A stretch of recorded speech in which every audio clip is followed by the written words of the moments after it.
Let's describe each other in 3 words. Pink, funny, And a bitch.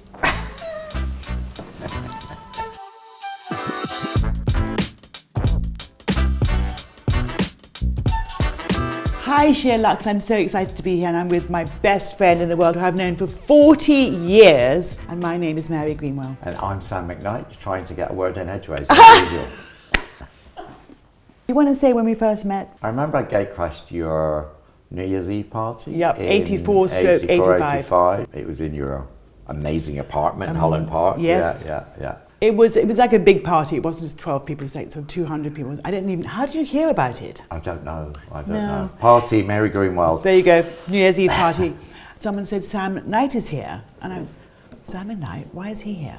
I hadn't met you yet. I have no idea how I got there Right, either. so he said, can you introduce me to him? So I went up and said, hi, I'm Mary, because he didn't know what I looked like, right?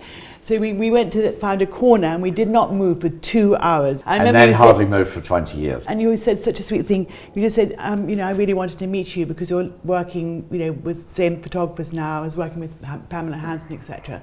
And that's when our love affair started. 3 months later, I moved to New York. Right. And into and Jane gate crashed Street. my house and never left for 5 years. Yeah, I remember that. Mine was a bigger gate crash, I have to say. She had her own room. I had a closet actually, but we made it into a bedroom. Yeah. We kind of fell in love immediately, And also I think that for me, Sam was living in New York and, was definitely big time on the map, and I was becoming on the map because Sam, you moved in. I moved to New York in 82. I'd started doing what they call session work, for magazines and things in 77. And so by 85, I was doing okay. And Mary was, you were just starting, right? I was like 2 years behind you. Yeah. Obviously we started working more and more together because of that. Yeah, it was great. Heady days. What was our first big job together? What was Sam? our first big job? I don't remember. I know around that time I spent a summer in London in 85, a shoot with Elizabeth Tilberis at British Vogue when Liz was the fashion editor, and it was with Alex Chatelain, the photographer, and a very young Uma Thurman, a very young Linda Evangelista. Yeah, but we don't remember the first time we met because we worked so much together. Yeah. People ask me what was your favourite shoot, and you can't possibly have a favourite shoot ever, because when I did my book, we edited from 40,000 images, so that's impossible. But I think one of the most memorable ones had to be when we met Princess Diana together with Patrick for British Vogue, and we didn't know it was going to be her. Literally, we did not know. We did not we know. weren't told until the morning we arrived in the studio. Yeah. There were a few other people being photographed, and she just happened to be one of them, and they didn't tell us till the end of the day that the last one was going to be her. I remember. Exactly, but until we got till she was about to walk in, and then they said it's going to be Princess Diana. It was extraordinary. Yeah, and she was great. We had a really nice. Well, she adored couple of hours. Sam. Yeah, you became her rock. Wow, I mean, you did. We had a good time. You drove from Wapping every day to see her at 6 o'clock in the morning. I did, yeah. And she was very, very loyal, and she loved you so much. I mean, we did some fabulous pictures with her, didn't we? We did. But we did. I think with Patrick was the first photographer to capture her in a natural way, in a sort of unprincessy way. Because I remember that day I made her hair look. She had this sort of big hair, and she obviously wanted to change. That's why we were there. It was portraits for British Vogue. It was portraits of young royals. Patrick loved to get his models on the floor or a kind of in a relaxed, sort of unfussy position, but also a position that they wouldn't do normally. So she was wearing this white satin ball gown. That looked like a duvet. Well, Patrick sat on them, but Patrick's French accent was so strong. No one could understand. It took me 5 years to understand what he was saying.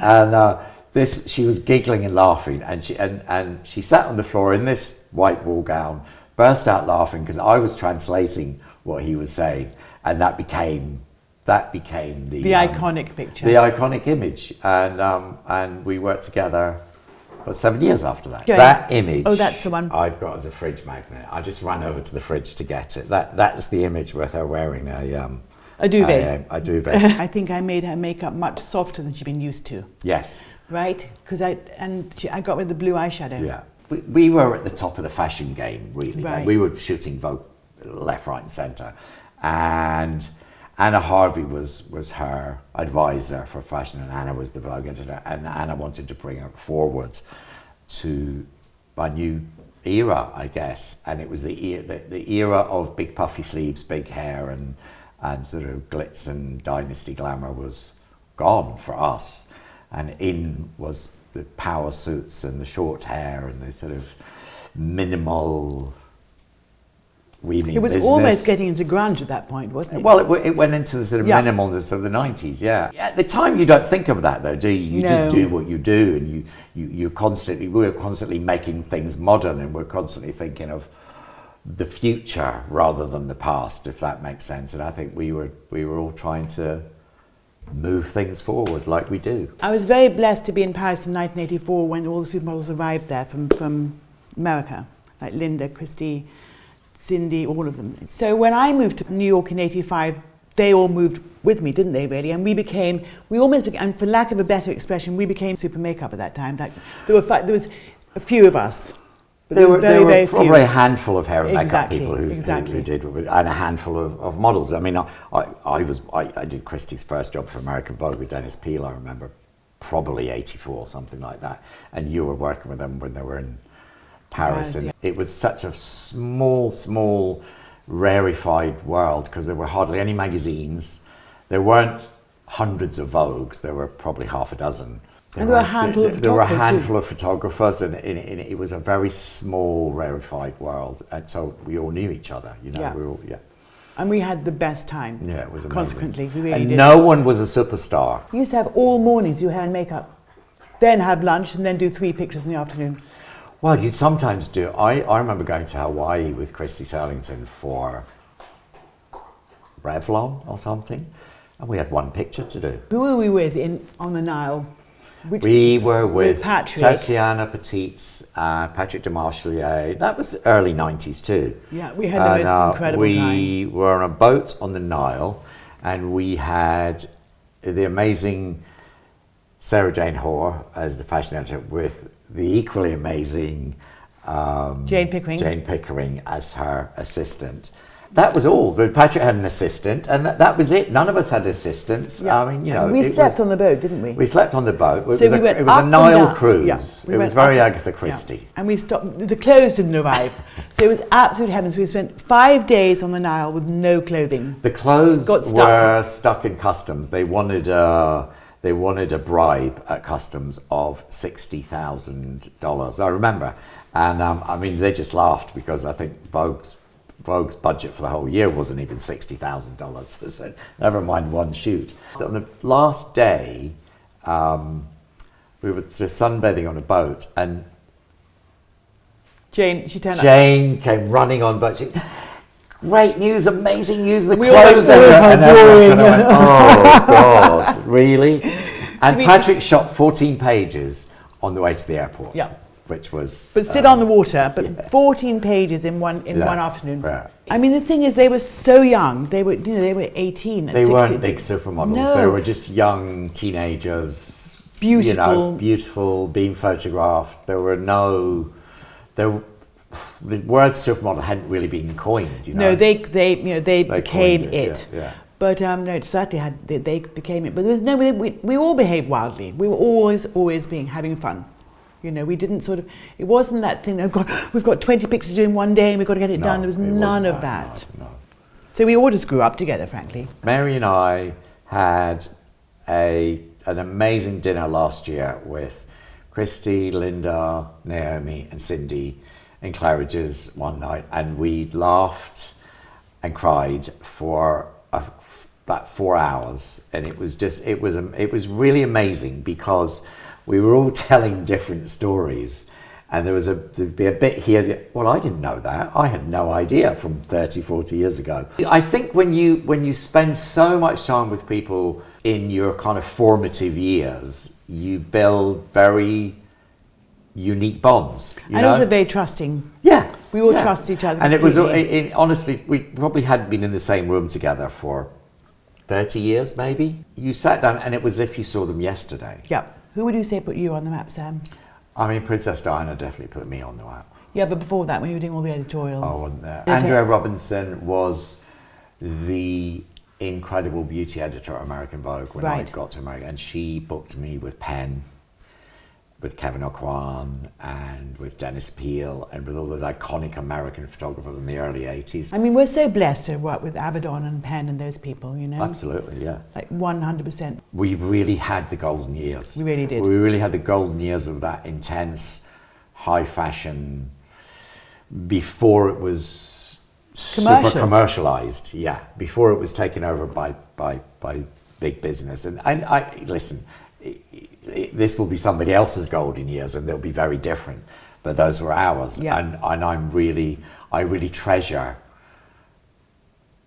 all those things that happened to us. Right. I mean, I think it was definitely the most personal years. The 80s and 90s were so personal.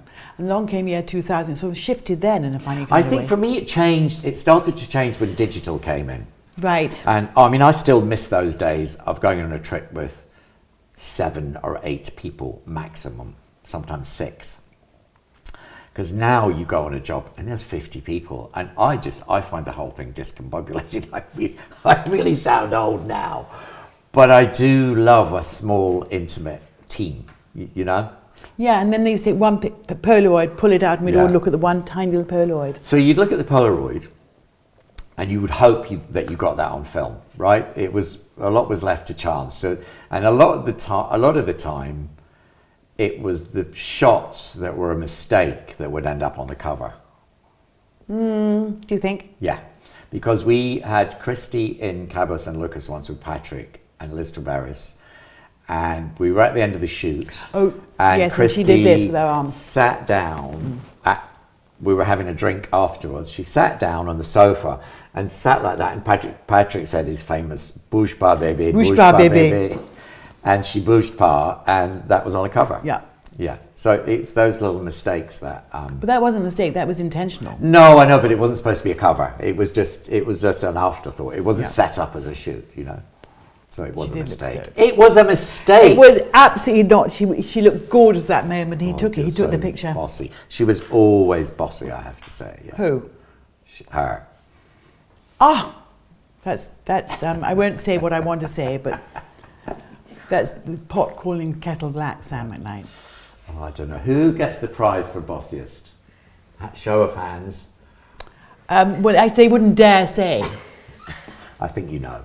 Even when you're working, you can be quite sort of... Annoying. Well, that's for sure. But you can also be quite sort of slapdash. Yeah. Right? I think I'm more thorough than you. Right. Because I think makeup takes more thoroughness. But we did a picture the other day with Kate for the cover of Bazaar, which was, your hair was unbelievable because it was so spontaneous. I mean, it took 3 hours, darling. What, to get the hair like that? Yeah. No, the wind machine. No, it was a wind machine, baby. So it took 1 minute, but you got it. One of the reasons why you're such a brilliant person to work with is because you are so spontaneous. I react to what I see in front of me. Yeah. Sam, I bought a portrait that Carl did with me in 1994 because sadly you and I never worked with Carl together. No. But this is what he did of me in 1994.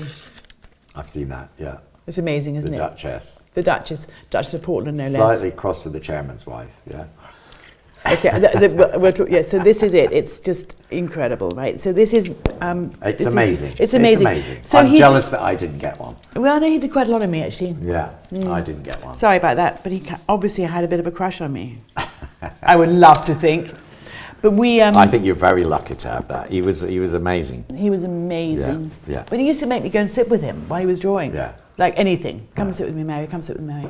I was very lucky to have been with Carl at Chanel. We kind of understood each other. Mm-hmm. The same with Vivienne Westwood and with Nick Knight. You kind of have to have that understanding of each other. Yeah. So you almost don't have to say anything. You just have to say a few words or a drawing, and you kind of you get it. And I always tried. So you in return, I always tried to give him my best, but also tried to give him something every season that he hadn't seen before. I've got to the point where everything is in some ways so familiar because the people I work with, I love them so much. It's become just everyone's family now. Yeah. And not having to prove yourself every time, just being trusted to do the job and do it to a high standard, but being trusted to do it. God, if you hadn't taken up makeup, Mary, what would you have been?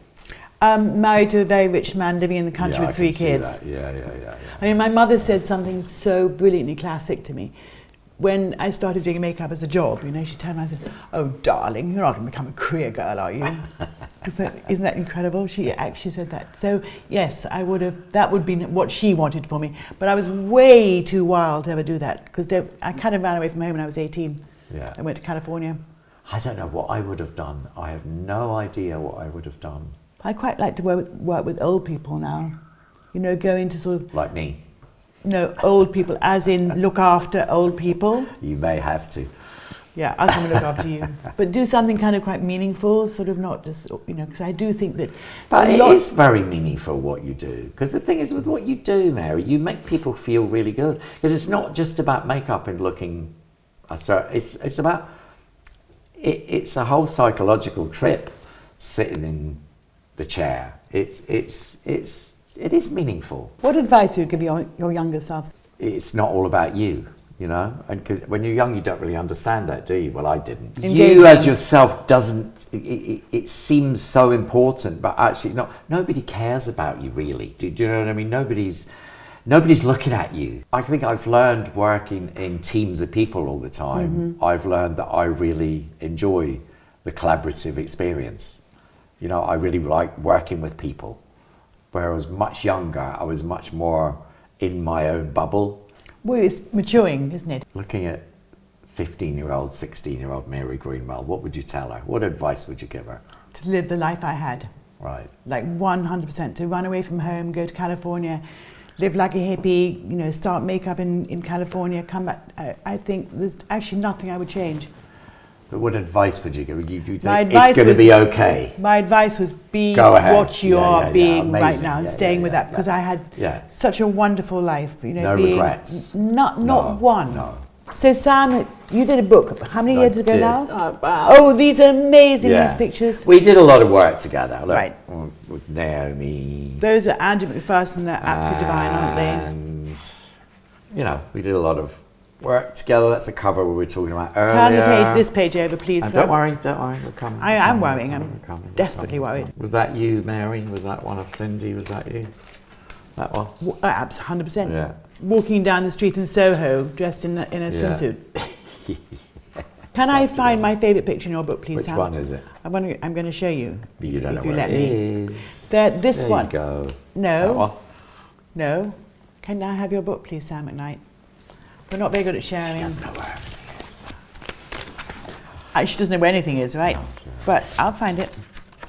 Maybe I will, maybe just I relax won't. for an hour. It's okay. This one. Yeah. Isn't it divine? So, I love that picture so much. She was such a baby. And then the cover that goes with it, of course. That was a different shoot. This book is divine, Sam McKnight. Should we do a bit of quick fire? Let's do it. Let's go for it.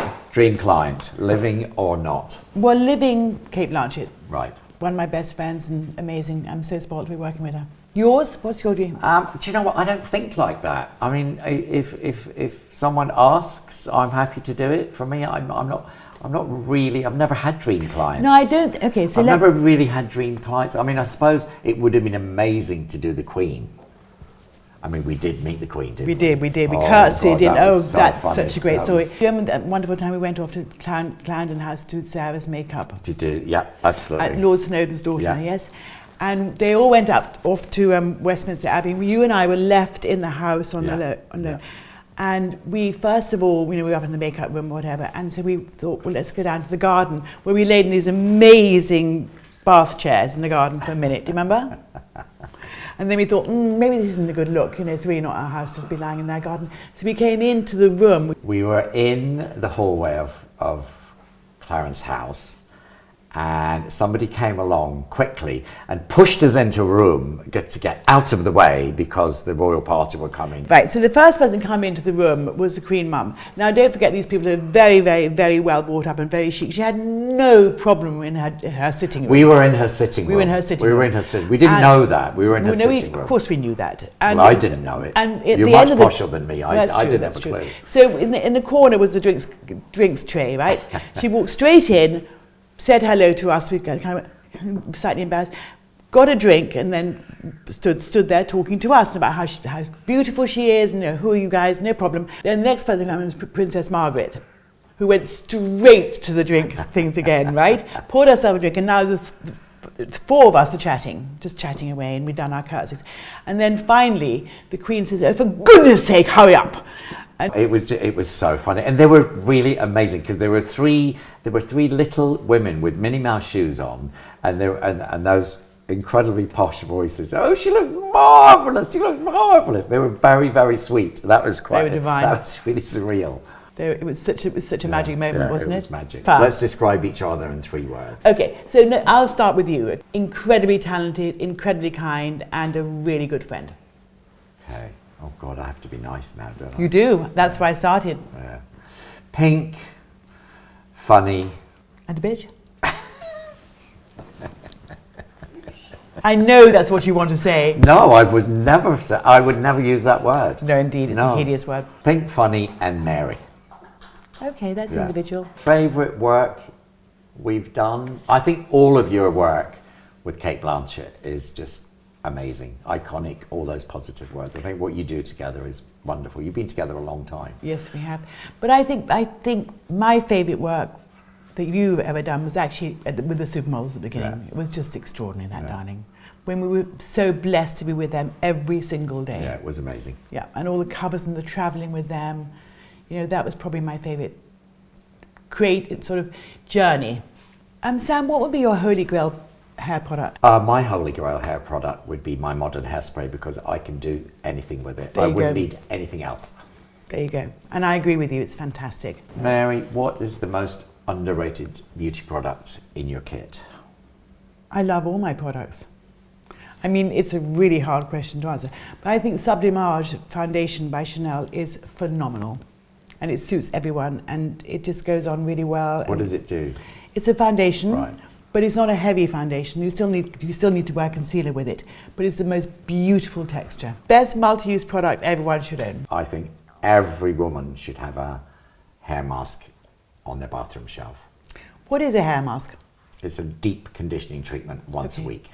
All right, just once a week. Mm-hmm. Favorite fragrance of all time? Dior Eau Sauvage. It's just fresh. One beauty tool / hair tool you can't live without. We keep going back to fabulous medium-sized curling irons because they're great for every length hair, they're easy to use, and they last forever. Last beauty product you actually bought yourself? Vitabrow, because as I've got older, my eyebrows have disappeared. Are they growing back? Unbelievably, yeah. It's really worked, but I have to use it every night. Best beauty hair trend of all time, can you answer that? Health. I hate trends. I think trends are to be avoided, I think make your own trend. Healthy hair has become much more important to people now, and I think that's a much healthier outlook. One trend you think that is overrated? Everyone yapping on about heatless styling. They've been doing that since the Victorian ages and well before. And you have all these very expensive contraptions to do things, but give me a set of Velcro rollers. You can even make your hair really curly with rags, which you used to do in Georgian times. So heatless styling is wonderful, but it's not new and it shouldn't be expensive. Most iconic beauty moment in history for you? For me, the iconic one that's embedded in my memory is the golden years of Hollywood in the 40s and 50s and 60s, because that's what I grew up with. So I have those images in my mind. Top tip for achieving the perfect hair? Make yourself feel good. Don't overdo your hair to the point of it becomes a character or a caricature. Right. Don't overdo it. Backstage essential? It's my Lazy Girl wipes. They're totally biodegradable. They compost in 6 weeks, and they actually clean the hair. Because what happens a lot, and I'm not blaming the makeup artist, please. Well, I am really. Sometimes if someone has a facial or has a lot of oil on their face before they get their hair done, it bleeds into the hairline, which is a nightmare to get rid of. Even with dry shampoo, it's just sometimes too much. So we invented some hair wipes that actually clean the hair. One product that instantly elevates any look. My Cool Girl Texture Spray. Because you can do anything with it. You can do anything with it. It's perfect. It's a great volumizer, texturizer, all of the above. Favorite lip color or hair look of all time? I mean, definitely favorite lip color, I'll answer that one, is a red lip, without a doubt. Right. But hairstyle, oh, God, it goes from Marilyn Monroe to Debbie Harry and beyond, you know. I was going to say, it's those classic 40s looks, and again, those, when the hair was so great. A fragrance that takes you back to a specific moment in time. Well, you'll get this one. It's the original diptyque candles that you used to burn in your apartment in Paris in the mid-80s, when you lived around the corner from the original diptyque store. Yeah. And I think the one that sticks out in my mind is the fig. I was going to say. I'm burning that here today. So that always reminds me of you and those heady days in the mid-80s in Paris when Diptyque had just opened, actually. Exactly. Yeah, And they had one shop. They had one shop, yeah. What's the ultimate luxury beauty indulgence for you? I have sports massage once a week, and I do a lot of exercise. I do Pilates reformer once a week, and that keeps me fit. So that is, I don't use a load of beauty products. I use moisturizer, I use different things. But I think the main thing for me in old age is keeping fit and keeping moving and keeping myself feeling as good as possible. Yeah, which means you feel beautiful rather than like old and I'm not tired. beautiful, but I feel good. Well, beauty product. Feel good, yeah. Mary, favorite fragrance of all time? Classic Chanel No. 5.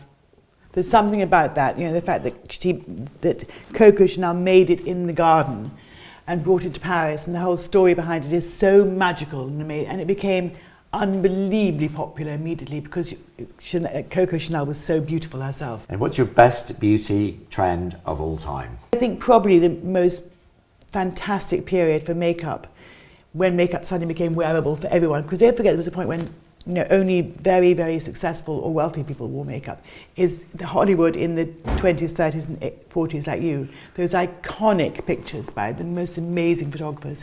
One trend you think is overrated?